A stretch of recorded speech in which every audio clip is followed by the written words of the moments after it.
will come up and introduce Steve Sims, who's doing our program this evening.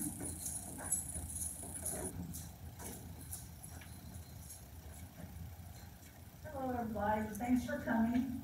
Thank you, Steve, for showing up and letting me find your program. We're so happy we found it. Okay, as you all know, Steve's been in our genealogy group for years, and he done a program back in, what, 2018? Before COVID, on Boxcar, Nebraska, and everybody really enjoyed it. And so he's going to be doing that program tonight. Thank you, Kelly. And the microphone's turned on, so be sure to use it. Just make sure, help me with my time. Okay, I will do that. I talk. And just use the microphone because otherwise it won't pick up on the video. Okay. Well, anyway, as Kelly introduced me, I'm Steve Sims. I've been here for a number of years. Well, anyway, I was born in Crawfordsville. I live in Lafayette. I'm retired. Genealogy, didn't really pay a whole lot of attention to it as far as growing up, because my family's both sides, neither one really talked about it. If you're wondering, I'm in relation to the Blackbirds out of Waynetown. In fact, I found out because of one of our members, Amy, who wrote a book about Terry, remember Amy's last name? Cox. Trump? Cox. Amy Cox.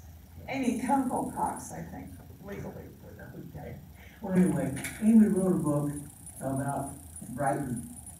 Brighton was one of the guys who died at Waynetown. He was a town marshal, by the way. He was on the Lewis and Clark expedition. I think it's Bratton. Thank you. And I am relation to him. He married into the Blackford side of my family. My mom was a Blackford. Dad is Sims. Anyway, if you study Revolutionary War, my ancestry is Revolutionary War soldier. He's buried up by North Montgomery High School. That's where he's buried at, the Mount Pleasant Cemetery up there. We've been in every freaking war this country's had since it started in the Revolutionary War. And we've been drafted all the way through, except for Presley Sims. Come find out with him, they burned barn property on him. He got slightly perturbed. He wanted nothing. So anyway, but yes, World War II. My son was out in the Persian Gulf, tail end of the Desert Storm. So we've been around it for a long time. But anyway, so kind of give you a little bit of background. Okay, I go ahead and I'm talking to my grandparents about, Grandpa, what'd you do as a little boy? What happened? I worked. Okay, what do you mean by work? Well, I had to get up with Dad in the morning, feed the hogs, whatever, and follow Dad around and do whatever he told me to do until I got old enough to know what to do. And, well, what about play? And finally he says, you're beginning to kind of upset me. And Grandpa, what else did you do? I worked, I slept, Oh, come on, had to have some good times, Finally, he says, when you get to be a real pain? Grandpa, did you ride a dinosaur to school? He said, yes, excuse my friend, are you being a smart ass? Yes, I am, Grandpa. I'm sorry, but I'd like to know a little bit more. So very quiet, he became very quiet, and he goes ahead and he looks around, his fingers are all gnarled up from picking corn, not wearing gloves, and he was just a farmer all his life. Lives out here past Oak Hill Cemetery, you know where that's at. There's out by the radio station. In fact, the radio station bought property right next to where my grandpa's farm was out on the same side of the road. This is where his place was at. That, if you also know past history of Crawfordsville, it's also known as Plank Road. and go all the way out, and comes out there by, a mile over from North Montgomery High School there, to the east, to the west. Anyway, that's where Mount Pleasant is at. But what happened, one of his sons, who I am a descendant of, went ahead and he was either born with a defective hand or he lost it due to an accident at the farm. Don't know for sure which. Have never been able to find out why. But he had one hand he couldn't use. So he was useless as far as being on a farm. He didn't have both hands. So one of the things was that he found the right lady and got married. She was a very intelligent lady, and he went in and started selling real estate. And what he did, he had about 9 children, and he bought a farm for each one of his kids. My grandpa being my great grandpa being the last one. And the majority of it, why I mentioned Plank Road, was due to the fact that all up and down Plank Road, you will see, if you go back and start chasing down records on there, that there was a William Sims that owned property on there. And that was their great grandpa. So anyway, but like my grandpa Sims, like I said, he was all gnarled up from arthritis and what have you. And I said, after asking him about riding a dinosaur skull, he goes ahead and he says, has his hand out. Chicago smells like death, and I'll never go back there. I'm a 10-year-old kid, this kind of shocked me a little bit. So anyway, what in the world? Because I never knew my grandpa really to come in here to Crawfordsville. He stayed out on the farm. Grandma would come in, buy stuff, she'd take off and go back to town. But he very seldom ever came into town. So anyway, finally my grandma goes ahead and she says, Gus, you need to tell him about when you went to Homestead in Nebraska. I about fell off my chair because my dad had never said a beans about it. My mother, my aunt, his daughter, the rest of them, nobody said anything. And it totally amazed me. So anyway, I'll tell you a little bit of what I found, because being retired, I come and go and do what I want when I want. And I really enjoyed that. So one of the things that I wanted to do was to go to Nebraska and see where they homestead at. Because as time went along, Grandpa told me, he says, you ever been in a sod house? No? Well, I'll tell you what, it stinks. Okay. He said, because the soil is all compost. And he said, try sleeping in that. No, I never thought of that. I mean, I've been in the Army, and I have dug a lot of potholes and what have you. So I do know how the earth smells, it stinks. But anyway, so, but as I mentioned before, I take off. I want to see where he's at, because we still don't know information about it. He still never talked. He died. My grandma Sims went ahead, she had sisters, ended up, she was a Robinson here, and gosh, she had sisters that ended up pretty much heading towards the west, all the way up to Spokane, Seattle, Washington. In fact, hopefully, I've got a cousin coming in this year from Seattle, so he wants to see some information, see what goes. So, what I've got, I'm going to share with you. Anyway, so I got to thinking about this, and I thought, okay, what happens here? Well, Grandpa, of course, they don't have buses, as you're talking. Now, I do not know for sure when that they actually got out there initially.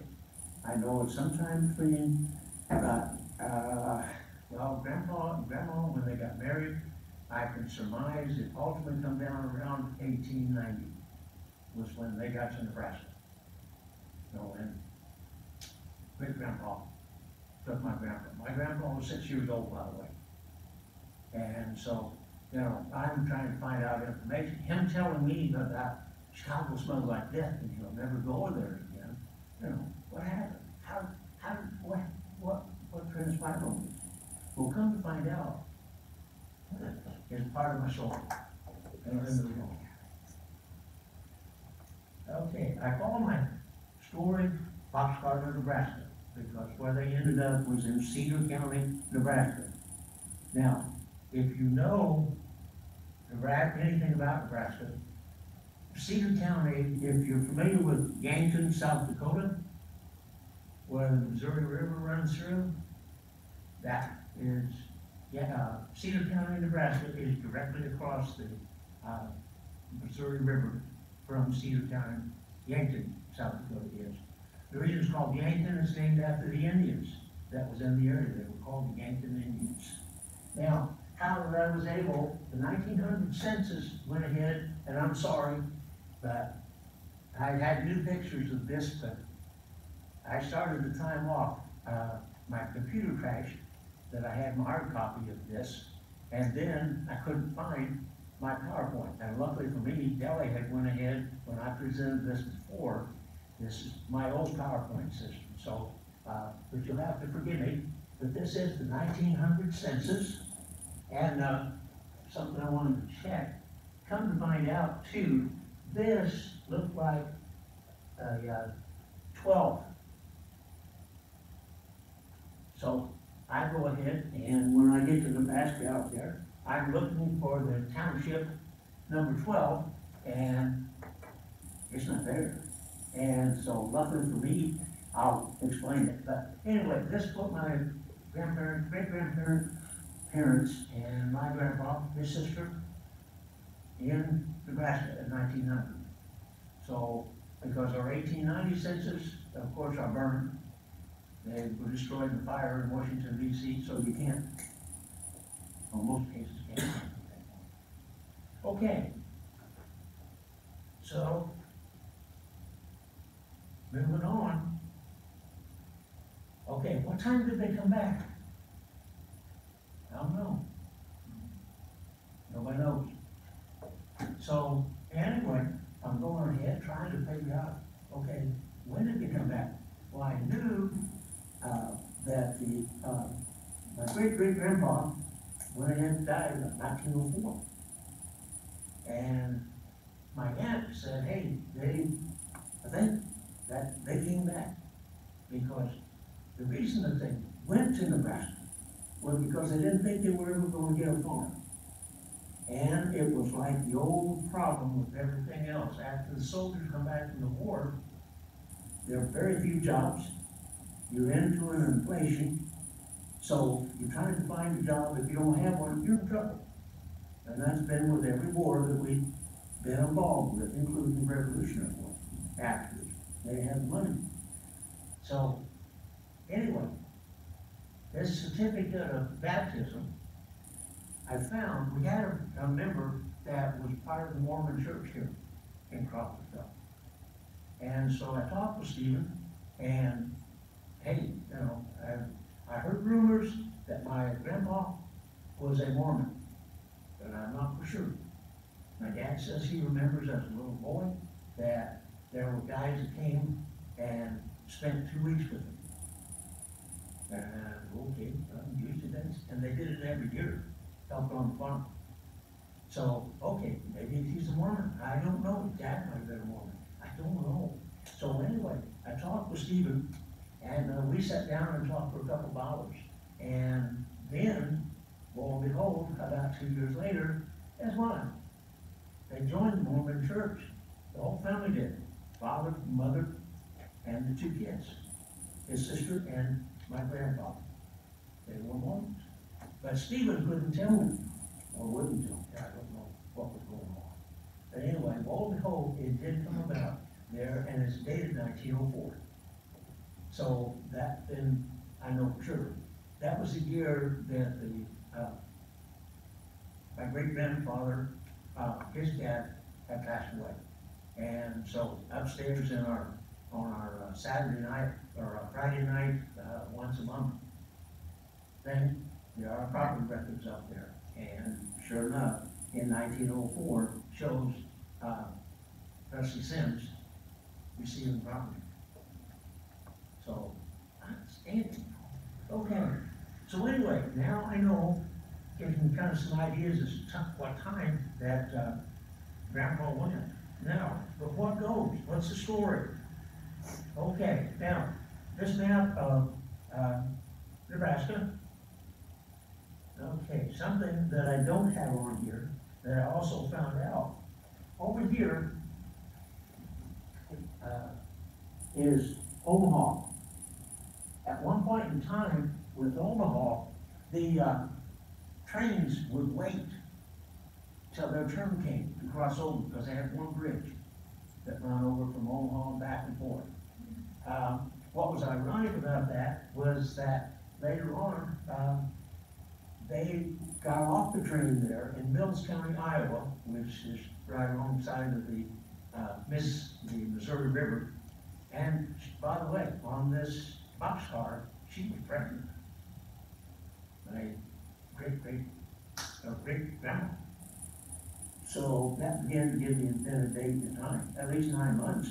I was closer to the date when they went ahead and hopped on the railroad car.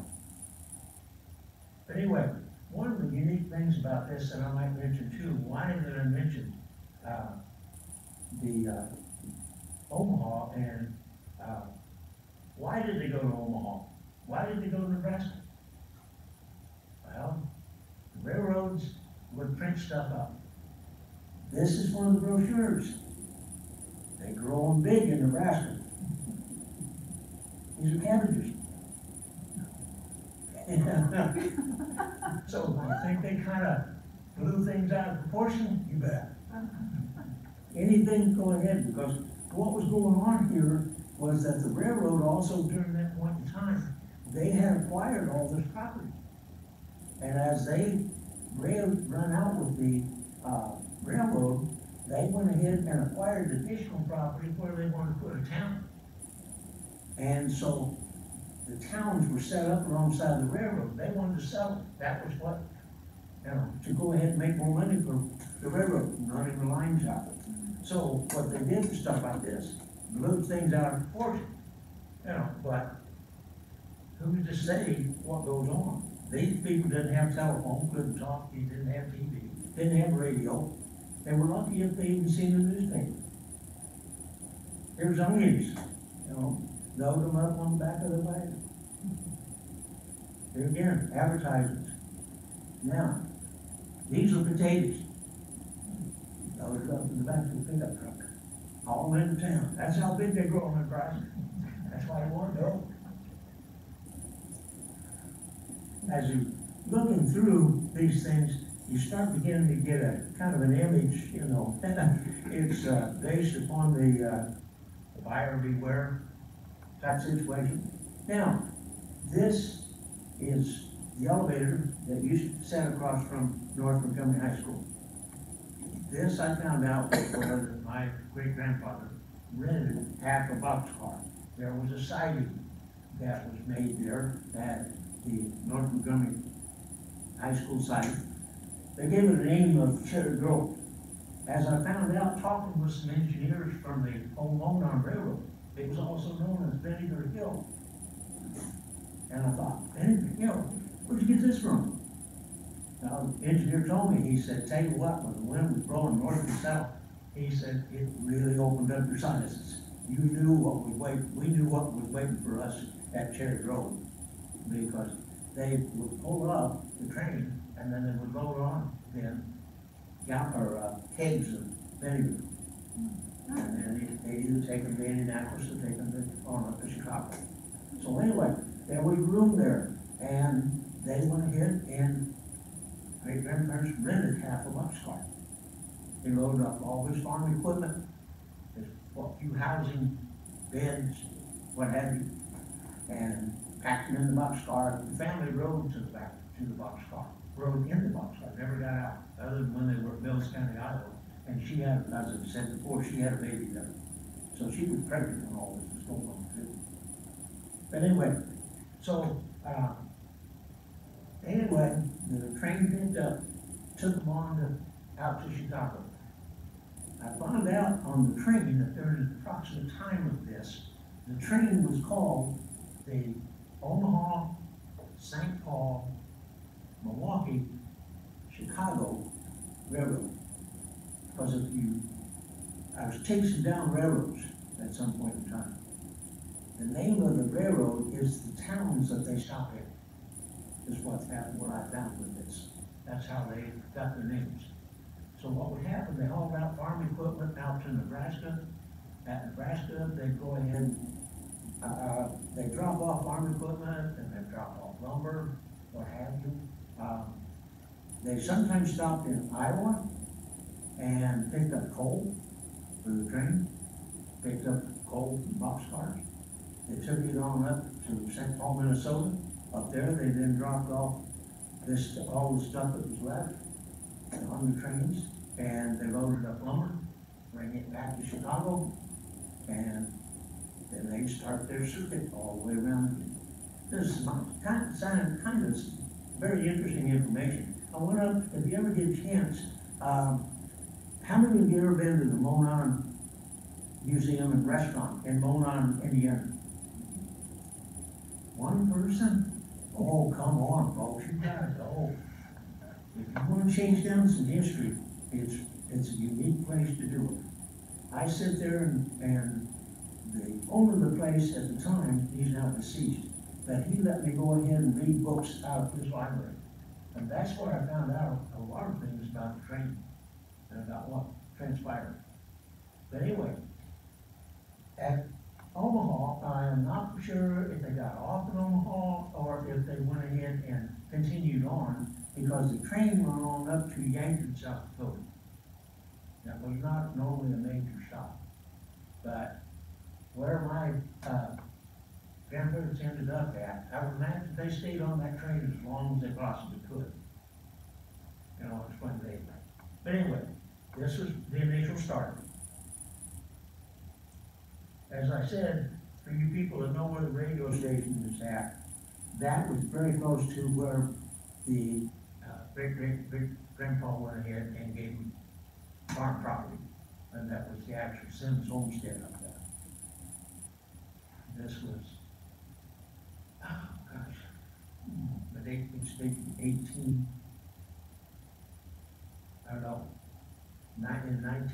1904 it shows. So, on our property records. Okay, and of course I explained to you about the boxcar. Oh, well, what I didn't explain to you, they only rented half. There was another family here from Montgomery County that rented the other half. Both halves stayed in the boxcar until they got out to the night.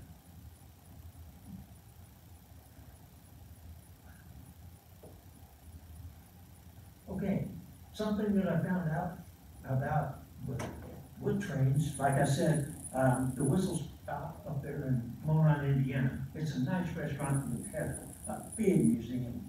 In fact, anybody heard of Flagler? I've got a question, Steve. Where is Monon, Indiana? Due north of Lafayette on Highway 43. Go through Brookston, Chalmers, and then you're going up to Monon. I think I've gone through. It's very easy. It's really worth the time. Because something too, the reason I asked if anybody was familiar with Flagler, Mr. Flagler. If you've been to St. Augustine, he is one of the main reasons for St. Augustine. And one of his personal boxcars is at the Whistle Stop now. And you buy a pass to go through for the museum. And the last stop in your museum tour is his personal railroad car. Flagler was, oh, I got it. The guy that owns Standard Oil. Can't think of the name. Rockefeller? Yes. He was Rockefeller's accountant. And that's where he acquired a lot of his wealth. He was very wealthy before Rockefeller. That's why Rockefeller knew him, because he had quite a bit of money. He started out about 14 years old. He was working around the farm, didn't like the farm work, but he knew he could make money from it. So he ended up buying loads of corn, wheat, what have you, would hold it, come down and ship it when he got a better dollar. And that's how he started out making his money. He ended up a multi-millionaire. He ultimately ended up going ahead and building the highway that you drive over if you drive down to the Florida Keys. That was his. He won the railroad, and initially it was a railroad. In about 1938, the last hurricane came through. It was so bad that it ended up, it washed off every car on that railroad except the engine. You talking about Henry Flagler? Yes, Henry M. Flagler? yes, I am. Oh, But just some trivia, you know, you start reading stuff, and bad thing about genealogy is you're reading things, the next thing you know, you're reading more about something else, and you totally off target where you're going. So, anyway, but I will get back on my program here and get off from Flagler. If you ever get a chance, go to Flagler's at Fort Lauderdale, Florida. He's got a museum down there, and another one of his Pullman family cars is down there at his house. is it the Flagler Museum over on the west coast near Tampa, St. Pete? No, It's in not on. Palm Beach. Oh, I don't think, not Tampa, that's Fort there's Lauderdale. another wealthy That's where his house is manufacturer at. who has a There's big museums that's there on the property. museum over by St. Pete. I had to, in reading about, I got sidetracked in reading about Flagler. Yes, I had to go ahead and go see his place too, it was down there in Florida. Anyway, okay, where am I at? Well, I am now in Cedar County, there in Cedar County. Grandpa made the statement about me going ahead, or about him going ahead and in the sod house. That was where they lived. They didn't really have the money to go ahead and buy. So what money they had, they put a roof over a sod house. And that's where they lived in. And Grandpa said, yeah, finally, they told me a story. He says, that's how I had the worst licking I ever had. No, what are you talking about, Grandpa? He says, well, he said, you know, I told you about the sod house smelling bad. Well, he said, we can't breathe. My sister and I, we can't breathe, and it's hot, ungodly hot, he says. So we got a stick, and we started poking a hole, and we just kept digging, and kept digging, and kept digging. He said, finally, we got all the way through that sod wall in the house, and we got fresh air.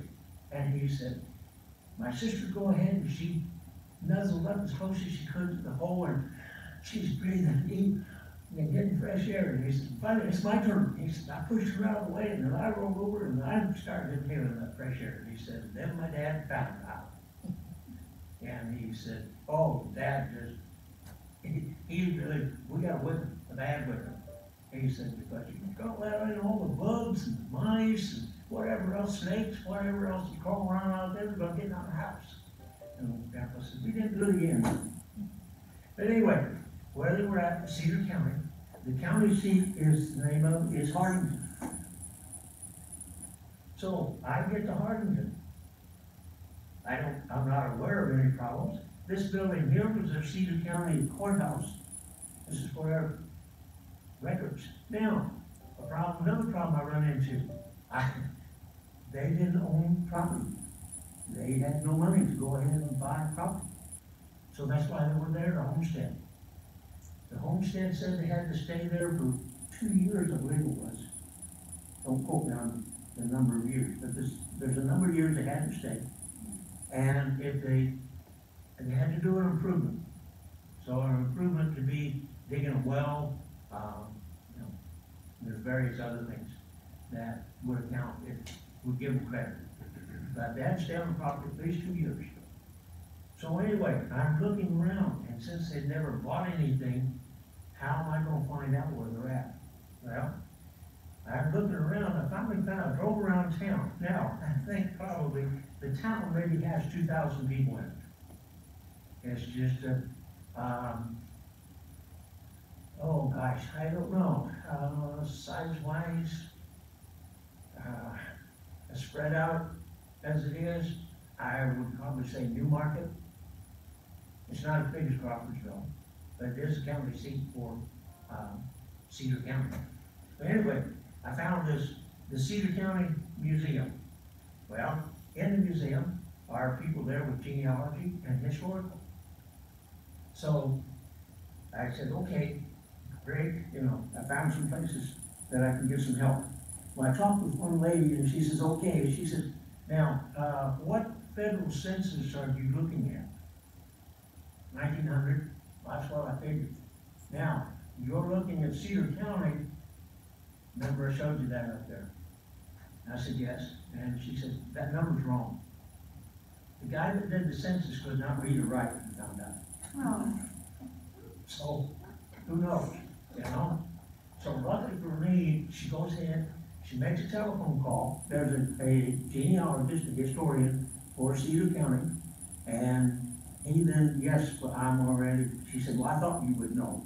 And she said, that's why I called, to see if there's a young man here that is trying to see family now. So, can you help? And he said, it's the, sheet is number 21, is what it is. Holy moly, I've been looking in the wrong place, because I went to the county, like I was showing you, and got me a plot book. So that it shows me where all the townships are at, where things are at. The Historical Society is all volunteer. They don't have any full-time people in there.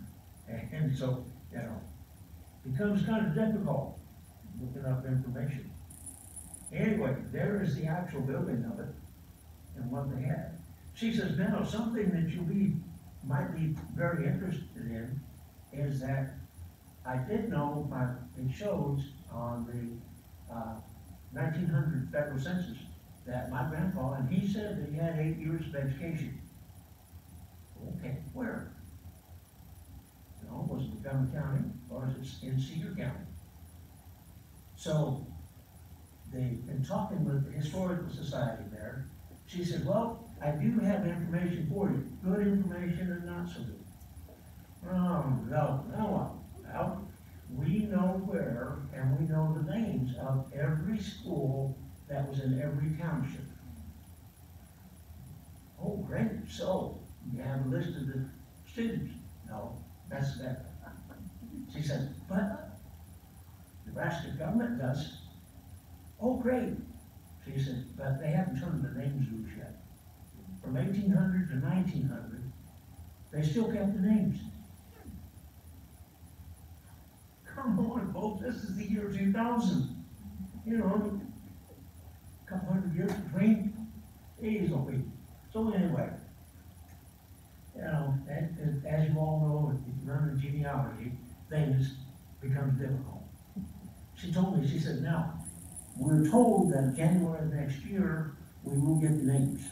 The Nebraska government had decided to go ahead and let us have the names. And then we can put them, but they have schools, and they know the name of the school, so they can match it. So, okay, but, okay, here we go then. It's a volunteer basis. If you got time, can you come back and help us out?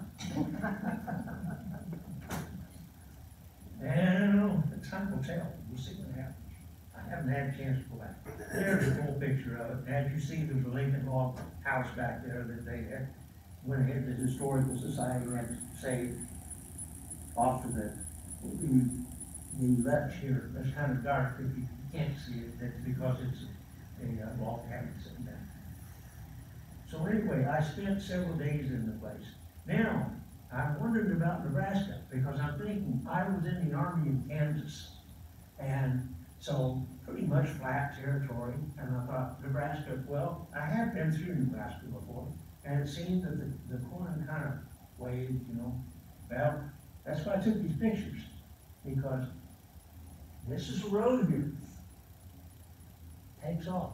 It's just up and down, and slow rising hills. I have a couple more pictures here to show you and give you some more idea about the lay of the land. It's just, the road goes on for miles. Now, something that I might mention, and the reason that I am talking about this is that This road, by the way, was a buffalo trail. Where buffalo turned around and started migrating north in the summertime to go up where there's green grass in Canada, North Dakota, South Dakota, then North Dakota, and then some places in Canada. That's how this road even got started. It's called one of the national roads. Now, later on, you've heard of the Chisholm Trail? You're looking at it. Because that's what it received the name of the Chisholm Trail. It starts in the most of Texas and works its way north. I did not realize that, so I stopped at another museum. I'll show you that, we're coming to it. But I just wanted you to get an idea of this, you know. It just kind of, it dazzles me, you know. Now, there that it says homestead, that was the approximate area of where my great-grandpa had a sod house. That's as close as I can get. I've not been able to get any closer, you know, because when they left, they walked out, and when they come back home, because it was a guaranteed farm, sitting here waiting for them. So, that's why they came back. One of the things that, talking with my grandpa, a quick story, grandpa goes ahead and he said, do you know you can farm with cows? Oh, no, can't do that, grandpa. Yes, you can. Okay, I'm not gonna argue, you know. Anyway, grandpa goes ahead and he says, now, you're thinking of Holsteins, Herefords, Black Angus, this type of thing. He said, I'm talking ox. Oh, okay, you still call them cows? Yeah, we do. And he said, the reason I'm saying something, one little story he told me, he said, you know, the bad thing about this, and you see everything is so green, he said, they would take a horse, or a team of horses, and go plow them. It would work for one day, from sun up to sundown. And if you used the horse the next day, you were going to lame it. And if you used it the third day, you killed it. Because it was the sod out in Nebraska was so packed. Remember, I showed you, this is the beginning of the Chisholm Trail where they're bringing the cattle up. This is also the big buffalo. So the ground was packed. I mean, it just, you can see in certain areas where the grass had been fall, trying to go through. But it's, Grandpa said that that's why they traded the horses for ox. And ox, Grandpa said, he got every day, he got up, he was ready to go to work. And he said, the only problem with farming with oxes is that they are extremely slow. They have one speed, and that's all, and it's slow speed. He said, you can beat them on them all day long, they're not gonna go any faster. So he said, you quickly learn that you just let them go, because they will pull the plows through that grass like it's nothing there. Extremely strong animals. And he said, everybody got rid of the horses, except that, you know, you rich people, they wanted to get to town a little bit with them, they had horses. But anyway, okay, that's just another, kind of gives you some of the small towns around Harrington. I like this one on the small town, the old gas station, what we're used to buying gas when we were first driving. They're still around. Now, the Missouri River. In talking about with the Missouri River, something, and I'll show you here in a moment. Of all things, of course, I say I live in Lafayette. Well, I was, for a while, was also a member of the genealogy group in Lafayette.